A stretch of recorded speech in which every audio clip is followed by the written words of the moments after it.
Hello, welcome to my channel if you're for the first time. Welcome back if you've been following. Sorry we didn't use the fancy camera today. I actually left my laptop somewhere else, so we gotta go get that, but I mean, we're just using my phone. So happy Valentine's Day.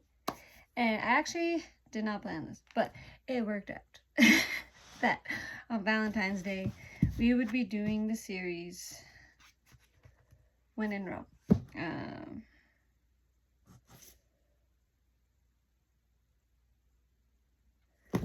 This follows the Walker family. There are 4 siblings. These are romance, which is why it's perfect for Valentine's Day. I actually got these last year. This was an author that was recommended to me. But yeah, we'll hear our thoughts. The first book is When in Rome. It says Amelia Rose, known as Ray Rose, to her adoring fans, is burned out from years of maintaining her Princess of Pop image. Inspired by her favorite Audrey Hepburn film, Roman Holiday, she drives off in the middle of the night for a break in Rome, Kentucky, that is. When Noah Walker finds Amelia in his front lawn in her broken down car, he makes it clear he doesn't have any time or patience for celebrity problems. He's too busy running a pie shop his grandmother left him and reminding his nosy but lovable neighbors to mind their own business. Despite his better judgment, he lets her stay in his guest room, but only till her car's fixed. Then she's on her own.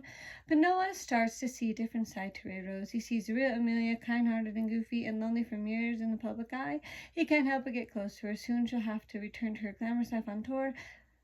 But until then, Noah will show Amelia the charming small-town experience she's been missing and help him out in his heart to more. Amelia can't resist falling for the cozy town and her grumpy tour guide, but even Audrey had to leave Rome eventually. So yeah, Amelia Rose, she is a pop star. She loves Audrey Hepburn, and apparently one of the movies, Aubrey plays the Princess Anne. I've not seen any Audrey Hepburn movies. I need to do that. Where Audrey Hepburn plays a Princess Anne who goes away to Rome, Italy on a holiday, meets someone there, falls in love. She's like, I'm about to go on tour, so I can't go to Rome, but I need a little bit of a break. So she goes to the nearest Rome, which is Rome, Kentucky, where, yeah, her car breaks down and Noah's on. It's a romance story, so bada bing, bada boom.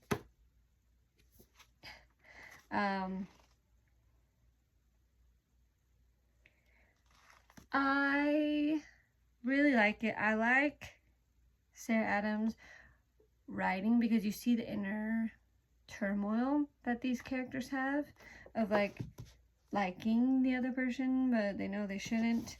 And I don't know, throughout the whole series, there's just a diversity of characters, which I really like. I like when there's a lot of different kinds of characters, and each story is different, which I like. There is pretty much, there are 2 things about this series, and I'm kind of doing the series overall, as well as each individual, but there is language. I'm not a fan of that, which is why I hesitated. I think I was going to read it last Valentine's Day, and then I saw language. I was like, no, I don't want to, but then I was like, just read it. So even though I love these, I may not read them again. So language is a big thing. I do, for the first 2 books, I do appreciate that they are closed door romances, because again, the spice. But the last 2, they're open. But I will give it to Sarah Adams. She did put a disclaimer in both of book 3 and 4 of which chapters to avoid if you don't want open door romances.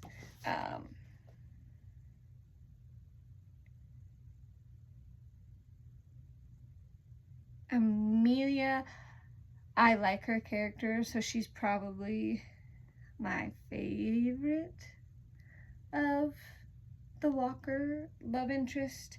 But yeah, this series follows all the families. So Noah Walker's first. Noah Walker is first. This one is Annie. She is the baby of the family. I think it goes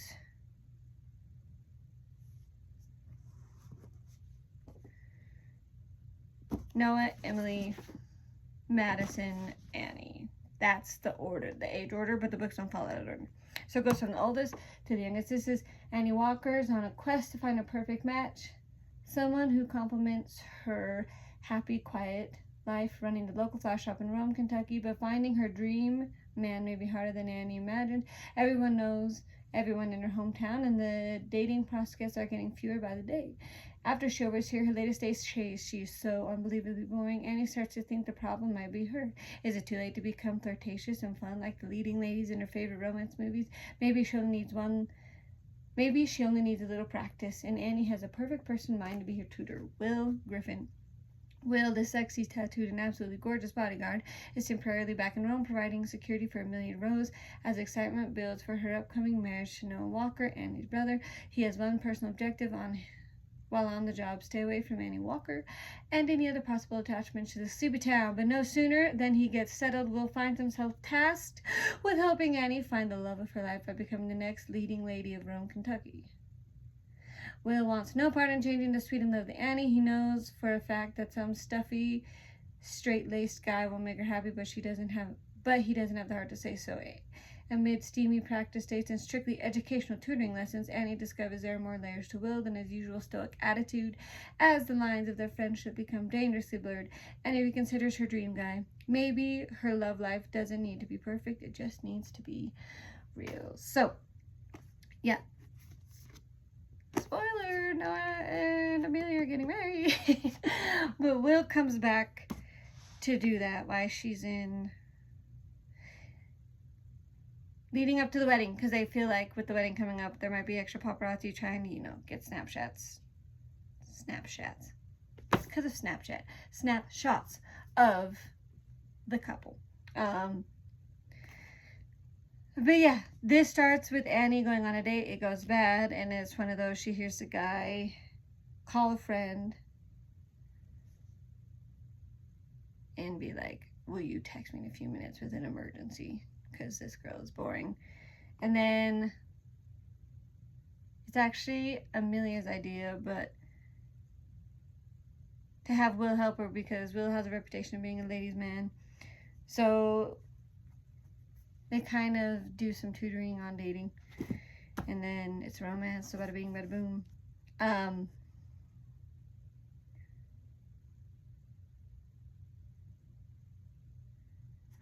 I think Annie is my favorite of all the Walker girls. So this is my favorite Walker sibling. Again, closed book, which I like. This book particularly, I like how you see them working through trauma. Like, it's a little different. They both have reputations or things in their past that have given them a little bit of trauma, and so you see them working through that, and I feel like that's a very real thing. So I will say that about all these, like, these are very real situations that you could be in. Yeah, clothes, romance, again, cussing.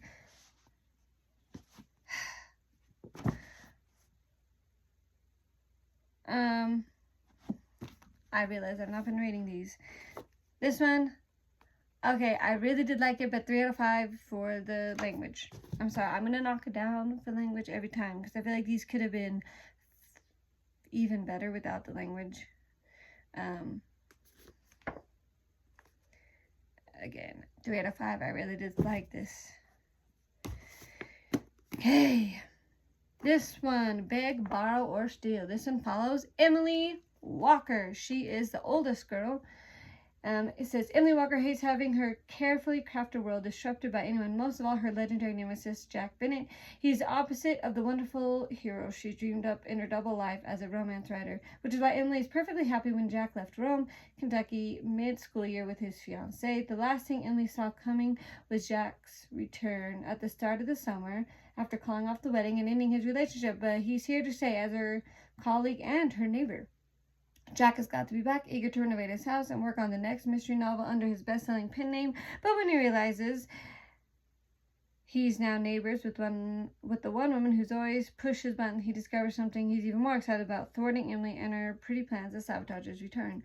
With their chemistry-fueled animosity at an all-time high, Emily accidentally sends an email to the school's principal that could help her with her secret literary side hustle. She needs to steal back the manuscript, and Jack, she hates to admit it, is just a man to help her. Surprisingly, he agrees. Will their unlucky alliance put an end to the rivalry, or could it lead to a steamy plot twist they never saw coming?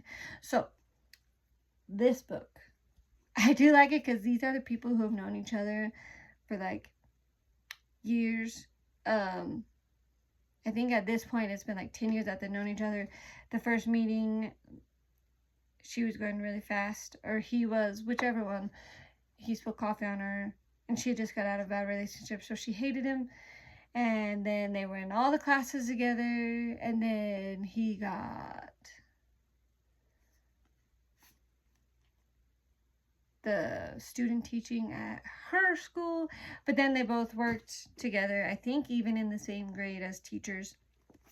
So yeah, but yeah, this one, she's writing a book.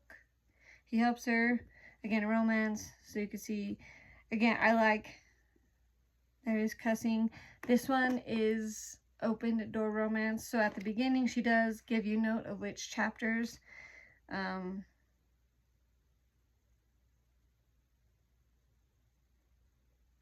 But I really like this, because these, I feel like, are two people that are like perfect for each other, but they wouldn't let each other admit it. Like, they had been rivals for so long they didn't know how to be anything else until he became her neighbor.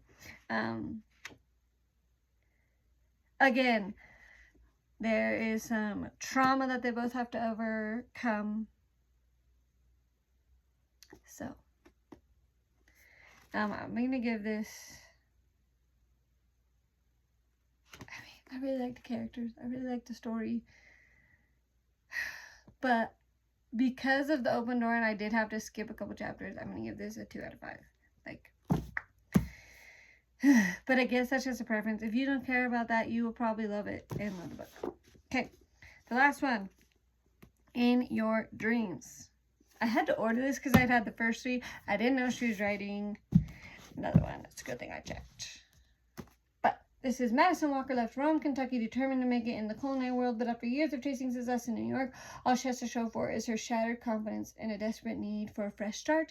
Coming home isn't part of the plan until an unexpected job offer lands in her lap, the head chef position at a new farm-to-table restaurant in her hometown. The only catch? It comes from James Huxley, owner of Huxley Farms, her brother's best friend. James has always played it safe, keeping his head down and running the family business, but when Madison's happiness is on the line, he's willing to take up his estranged brother's offer to launch a restaurant. James has left her quietly for years, knowing she's never seen him as more than an annoyance, but now that she's back, he's determined to change that. Madison and James are tasked with launching the dreamy restaurant in record time, but keeping things strictly professional soon becomes impossible, and the town can't help but meddle in their relationship. Opening night looms closer, Madison fears threaten to hold her back. When an unexpected disaster collides with a long simmering sibling feud, both Madison and James will have to face their biggest insecurities and decide if love is worth the risk or some dreams are safer left untouched. So, Madison goes off to New York to do a culinary thing.